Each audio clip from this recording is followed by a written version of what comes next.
Bollywood silver screen presenting bird box. इस कहानी की शुरुआत में मेलोरी नाम की एक लड़की को दिखाया जाता है जिसके सामने दो बच्चे हैं। ये सब के सब डरे हुए हैं। वो उन दोनों बच्चों से कहती है कि मैं तुम्हारी आंखों पर पट्टी बांधूंगी, इसके बाद हम नदी की तरफ जाएंगे, लेकिन किसी भी कीमत पर अपनी आंखों की पट्टी मत खोलना, क्योंकि अगर तुमने ऐसा किया तो तुम मारे जाओगे। और इसके बाद ये तीनों के तीनों अपनी आंखों पर पट्टी बांधकर नदी के किनारे पहुंच जाते हैं, जहां पर एक बोट होती है और बोट से ये अपना सफर तय करते हैं।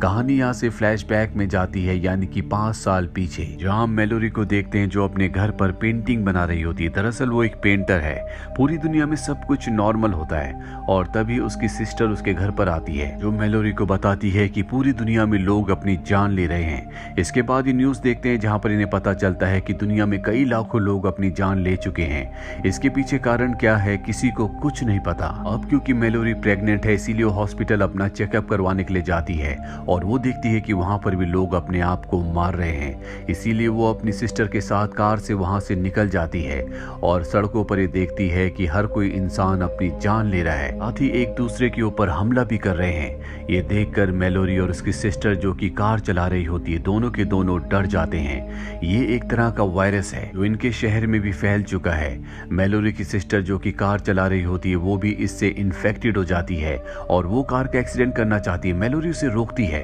पर वो उसकी बात नहीं मानती और कार का एक्सीडेंट हो जाता है, जिससे कार पलट जाती है और मेलोरी की सिस्टर की मृत्यु हो जाती है। मेलोरी इधर उधर भागना शुरू कर देती है, तभी एक लेडी उसे देख लेती है। वो उसे बचाने के लिए घर से बाहर आती है, पर इससे पहले कि वो उसे घर के अंदर लाती, उसे कुछ ऐसी चीज दिखती है जिससे वो भी इन्फेक्टेड हो जाती है। और यहाँ पर हमें पता चलता है कि ये जो वायरस है, ये छूने से या सांस लेने से नहीं फैलता, बल्कि कुछ देखने से फैलता है। जो भी उस चीज को देख लेता है वो अपना मानसिक संतुलन खो बैठता है, उसे अजीब सी चीजें दिखना शुरू हो जाती है और इसके बाद वो अपनी जान ले लेता है। अब जो लेडी मेलोरी को बचाने के लिए आई थी, वो जल्दी कार की तरफ जाने लगती है। मेलोरी वहीं सड़क पर बैठकर उसे देख रही होती है, तभी एक टॉम नाम का आदमी भागता हुआ वहां पर आता है। मेलोरी को उठाकर वो उसी घर में ले जाता है जहां से वो लेडी आई थी और वो लेडी कार के अंदर बैठ चुकी है, जहां पर ब्लास्ट होता है और उसकी मृत्यु हो जाती है। अब जब ये घर के अंदर जाते हैं तो वहां पर एक बूढ़ा आदमी होता है जो इन्हें बताता है कि जो लेडी तुम्हारी मदद करने के लिए आई थी, जिसकी मृत्यु हो चुकी है, वो मेरी पत्नी थी। ये सुनकर मेलोरी को बहुत दुख होता है, वो उसे सॉरी कहती है। इसके बाद सब अपने घर पर कॉल करने की कोशिश करते हैं, लेकिन यहाँ शहर का जो नेटवर्क है वो पूरी तरह से जैम है, कोई किसी को कॉल नहीं कर सकता। और अब ये टीवी ऑन करते हैं जहां पर इन्हें पता चलता है कि शहर में जो वायरस फैला है ये पूरी दुनिया में फैल चुका है, जिससे दुनिया की आधी आबादी अपनी जान ले चुकी है और जो आधे हैं जो इन्फेक्टेड हैं वो भी अपनी जान ले रहे हैं। टॉम सबको बताता है कि मैं कंस्ट्रक्शन साइट पर काम कर रहा था, तभी वहां पर एक एम्प्लॉय ने कुछ देखा, जिसके बाद उसका मानसिक संतुलन पूरी तरह से खो बैठा। उसने अपने साथी की जान ले ली और धीरे धीरे पूरे शहर में फैल गया। इन्हें समझ में आ जाता है कि जो वायरस है वो देखने से फैलता है, इसीलिए घर की हर एक चीज को, हर एक विंडो को पूरी तरह से बंद कर देते हैं। और अब इस तरह से इन्हें इस घर में रहते रहते कुछ दिन हो जाते हैं। धीरे धीरे इनके खाने की सप्लाई खत्म हो जाती है और अब अगर इन्हें जिंदा रहना है तो इन्हें कुछ ना कुछ करना होगा, इन्हें बाहर जाना होगा। इस घर का जो ओनर होता है वो सबको बताता है कि घर के बाहर सीसीटीवी कैमरास लगे हुए हैं जिस पर हम बाहर देख सकते हैं, लेकिन किसी को ये नहीं पता कि कैमरे में देखने से वो वायरस फैलता है या नहीं। इसीलिए ओनर कहता है कि तुम मुझे बांध कर एक चेयर पर बिठा दो, जिसके बाद मैं स्क्रीन पर बाहर का नजारा देखूंगा और अगर मैं इन्फेक्टेड हुआ तो बंदे होने की वजह से मैं किसी को नुकसान नहीं पहुंचा पाऊंगा। और अब सब ऐसे ही करते हैं। ओनर को बांधकर चेयर पर बिठा दिया जाता है, जिसके बाद वो लगातार मॉनिटर पर यानी कि स्क्रीन पर देखता रहता है और धीरे धीरे कुछ देर बाद उसके एक्सप्रेशन बदलना शुरू हो जाते हैं, वो भी इन्फेक्टेड हो जाता है। इसके बाद वो खुद अपनी जान ले लेता है। यहाँ पर सब के सब जितनी भी स्क्रीन होती है उन सबको तोड़ देते हैं और अब सबको समझ में आ चुका है कि उस वायरस को चाहे आप स्क्रीन पर देखो या आमने सामने, वो वायरस आपको इन्फेक्टेड जरूर करेगा।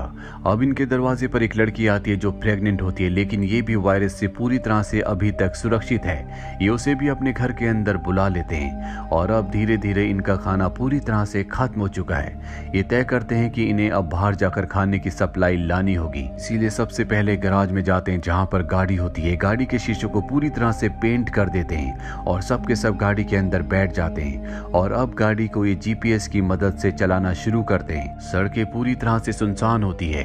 रास्ते में इन्हें कई बार उस वायरस का एहसास होता है। ये सब के सब अपनी आंखें बंद कर लेते हैं और अब ये एक स्टोर तक पहुंच जाते हैं। जब इस स्टोर के अंदर जाते हैं तो देखते हैं कि वहां पर खाने की बहुत बड़ी सप्लाई है। ये खाने को इकट्ठा करना शुरू करते हैं, पर तभी एक आदमी अंदर आने की कोशिश करता है जो कि इन्फेक्टेड है।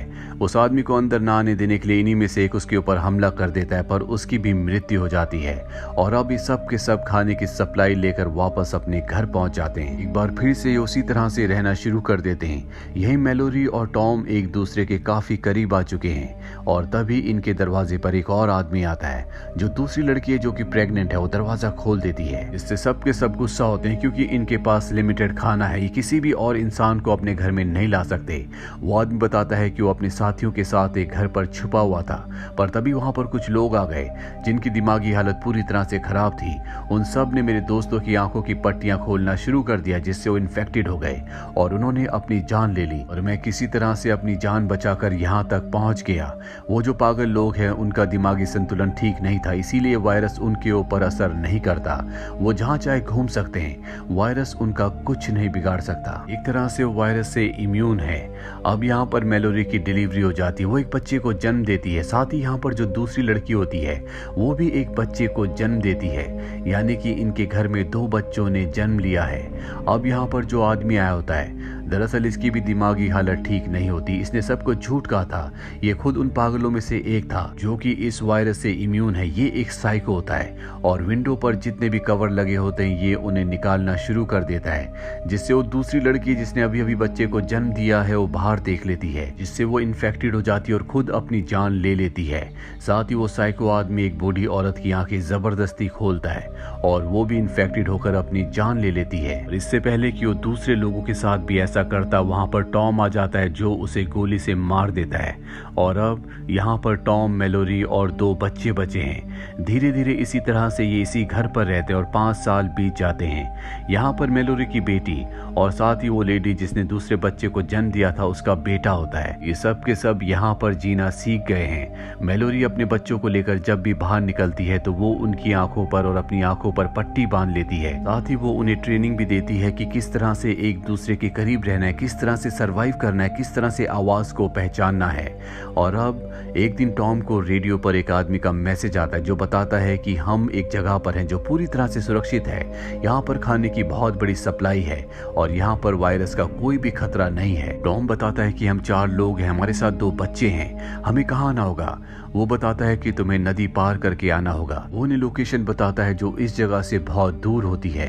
टॉम वहां जाना चाहता है लेकिन मैलोरी वहां नहीं जाना चाहती। वो टॉम से कहती है कि हो सकता है कि वो उसी तरह के पागल लोग हो जिनके ऊपर वायरस का कोई भी असर नहीं होता, वो हमें अपने जाल में फंसा रहे हैं। टॉम कहता है कि ऐसा नहीं है। उससे बात करके मैं समझ गया कि वो पूरी तरह से नॉर्मल है। हम पिछले कई सालों से यहाँ पर है, हमें लोगों की जरूरत है, इसीलिए हमें वहां पर जाना होगा। मैलोरी उसकी बात मान जाती है और अगली सुबह चारों के चारों अपनी आंखों पर पट्टी बांधकर अपने घर से बाहर निकलते। लेकिन तभी यहाँ पर कुछ पागल लोग आ जाते हैं जिनके ऊपर वायरस का असर नहीं होता। टॉम मैलोरी से कहता है कि तुम बच्चों को लेकर यहाँ से निकल जाओ, मैं इन सब को रोकता हूँ। और इसके बाद वो गोलियां चलाता है। 2 लोगों को गोली मार भी देता है, लेकिन वो समझ जाता है कि इन्हें रोकने के लिए उसे अपनी आंखों की पट्टी खोलनी होगी। वो अपनी आंखों की पट्टी खोलकर सबको मार देता है और तभी वो उन इनविजिबल एंटिटीज को देख लेता है जिससे लोग इन्फेक्टेड हो जाते हैं। वो भी इन्फेक्टेड हो जाता है और खुद अपनी जान ले लेता है। वहीं मैलोरी को दिखाया जाता है जो घर के अंदर वापस आ गई थी। उसके सामने 2 बच्चे होते हैं। वो समझ जाती है कि टॉम इस दुनिया में अब नहीं रहा क्योंकि बहुत देर से वो वापस नहीं आया होता।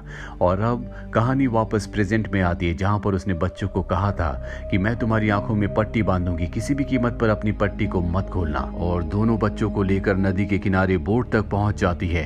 तभी एक आदमी की आवाज आती है कि अपनी आंखों की पट्टी खोल दो। वो समझ जाती है कि ये भी कोई इंसेन पागल आदमी है।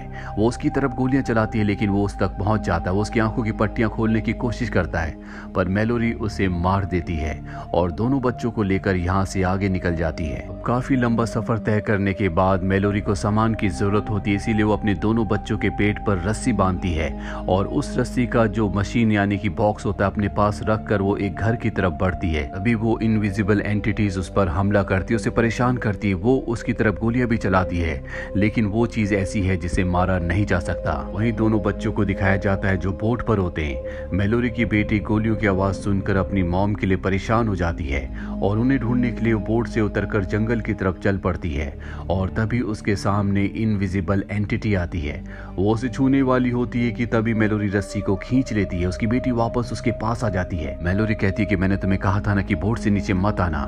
इसके बाद वो अपनी बेटी को वापस बोट में ले आती है और अब ये तीनों की तीनों आगे बढ़ना शुरू करते हैं। मेलोरी अपने बच्चों को और अपने आप को पूरी तरह से ब्लैंकेट से कवर कर लेती है और जब इनकी बोट आगे बढ़ रही होती है तभी एक झरना आता है। इनकी बोट झरने से गिर जाती है, लेकिन इन तीनों की किस्मत अच्छी होती है कि ये सुरक्षित किनारे तक पहुंच जाते हैं और अब ये पैदल ही जंगल से अपना सफर आगे की तरफ शुरू करते हैं। और जब ये आगे बढ़ रहे होते हैं तभी मेलोरी का पैर एक जगह अटक जाता है। वो नीचे गिर जाती है, अपने बच्चों से अलग हो जाती है।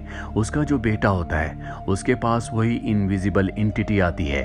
वो मेलोरी की आवाज में उसे कहती है कि तुम्हें अपनी आंखों की पट्टी हटा देनी चाहिए, अब सब कुछ ठीक हो चुका है। और वो अपनी आंखों की पट्टी हटाने वाला होता है कि मेलोरी वहां पर आ जाती है और अपने बच्चों को लेकर वहां से आगे बढ़ती है, पर वो इनविजिबल एंटिटी अब लगातार इनका पीछा कर रही है। पर मेलोरी अपनी पूरी हिम्मत से आगे बढ़ते हुए उस घर तक पहुंच जाती है जहां से उसे कॉल आया था।